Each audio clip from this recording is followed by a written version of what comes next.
Well, it doesn't hurt to stretch it right here because the tires don't fall off too far. But you just don't want to run out of fuel. You see Kevin Harvick now coming back out of the garage area with his car.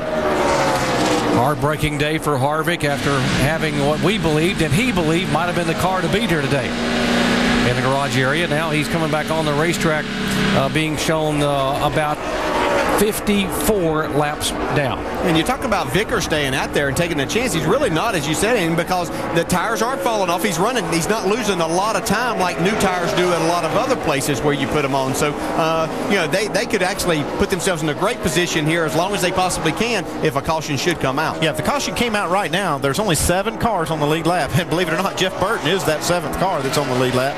How about this move on the apron to get by Kenny Hendrick? Yeah, he's trying to just get away so that air doesn't affect his car. And that is legal here. I know you think we were just at Daytona and that's not legal, but it is legal here. There's no out of bounds.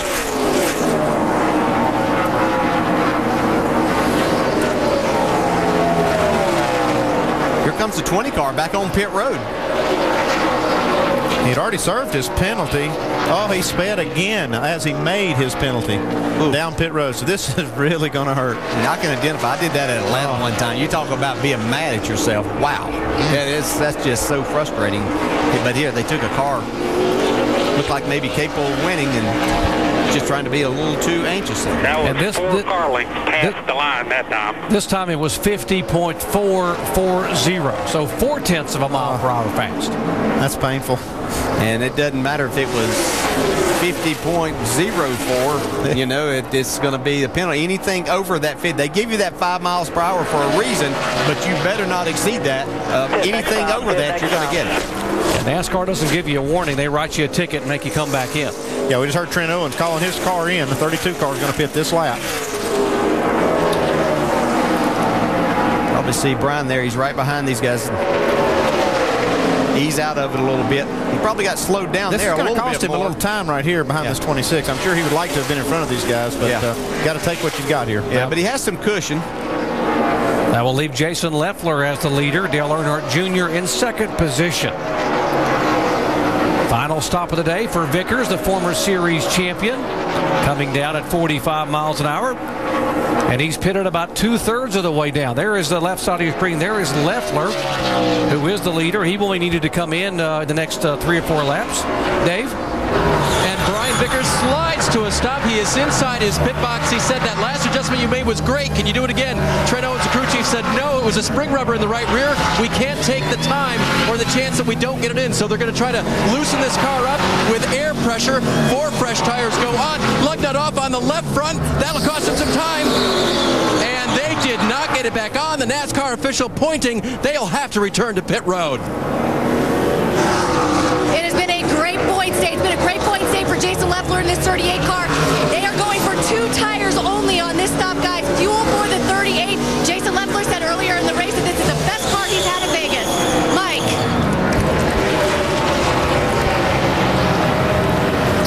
Dale Earnhardt Jr. now making his stop. Team going to work on the right side of that car. Jr. saying he's just a little bit tight off the corner.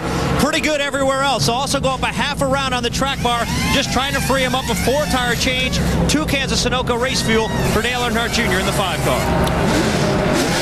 32 car missing a lug nut, we're told. Will be back on pit road, Vickers. So the leaders just can't buy a break. We've had Hamlin had to come in for 2 speeding penalties, and now Vickers will come back on pit road to have a lug nut put on. These are mistakes that are taking these guys out of a chance to win this thing. There's Brendan Gaughan. He's the leader right now. Our in-race reporter from Las Vegas, grew up here, has won in the NASCAR Truck Series here back in 2003 from the pole. Had to go to a backup car and has driven this backup car for Rusty Wallace Incorporated extremely well here today. You got a smoker just up ahead of these guys. That's Stephen Wallace still with a tire rub from earlier incident. Brendan Gaughan will be needed to make his pit stop very soon. He last pitted on lap 107. Behind him would be Jeff Burton in 2nd. He's got to come on, and so does Carl Edwards. They're 1st, 2nd, and 3rd right now here with 33 laps to go. Here is Vickers back in to get that lug nut put on. Brendan Gaughan goes around coming down pit road. All right, keep it going, keep it going. 3,500 seconds. And we've forcing just so many mistakes. So many mental errors. You know, and as much as we look at the... Wasn't speeding, though. There might be another rule for that one, though. Biffle's actually going to come out of this okay, even though they ran that car out of fuel. He's going to be okay. Mike? Carl Edwards making a stop, saying the car was just a little bit loose. They'll try to correct it with air pressure, 4-tire change and fuel for Edwards. Carl Edwards there. Brendan Gaughan also leaving after doing that Joey Chitwood-style entry on the pit road, 360, and not speeding. So if he doesn't get penalized, that's a heck of a job. Nice recovery. Mike?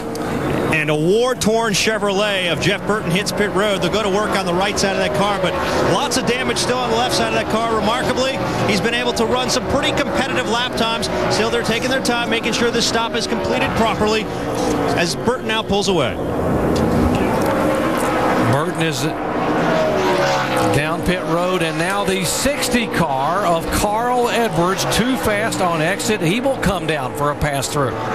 Man, and he got himself back on the lead lap with all of that. Too fast exiting. Check that down one time. Whoa, there was the leader, David Reagan, and he has slammed the wall in his Ford, bringing out caution again. Wow.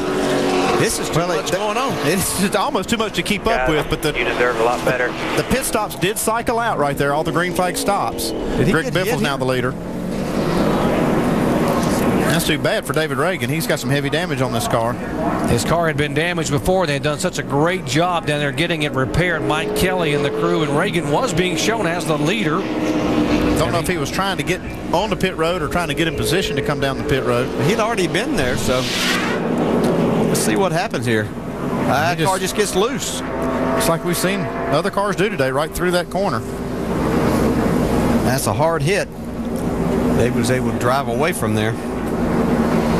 That's too bad. He'd driven himself right up to the front and worked hard all day to get there. Let's check this out from Greg Biffle's onboard camera. David Reagan right up in front of him here. Watch the car twitch right there. And then there's just no saving it. Back her down, stay low.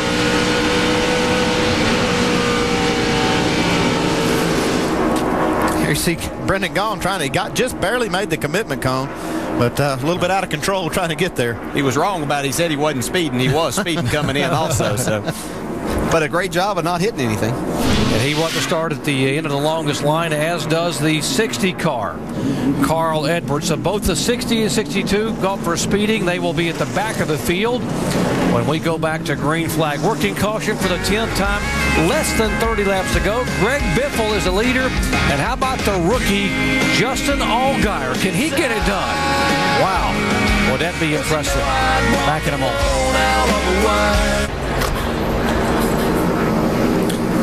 Final laps here at Las Vegas Motor Speedway, and it has been a wild one. Boy, I tell you, just hard to believe so many different things happening. By the way, those of you tuning in, expecting to see West Coast Conference basketball action, Gonzaga and San Diego, they are currently tipping off on ESPNU. We'll join that game here on ESPN2 following the conclusion of this slugfest here in Las Vegas. We almost needed a caution flag to catch our breath here. So much was going on in that last segment. David Reagan was the leader. His damaged car now on pit road. The 60 car, Carl Edwards, getting back on the lead lap, despite the fact of it by virtue of the cycling pit stops, and then he got a speeding penalty. He's back at the back of the pack. There is Carl Edwards.